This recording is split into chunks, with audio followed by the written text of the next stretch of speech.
So after taking everything off, Body and plugs are okay. We have to just replace recently. off my OK, fixing some exhaust studs that were broken on both manifolds, this one and that one.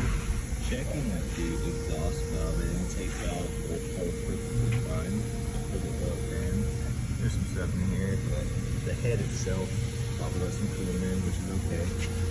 Oh, all of my lifters are in great shape. None of them can compress by hand.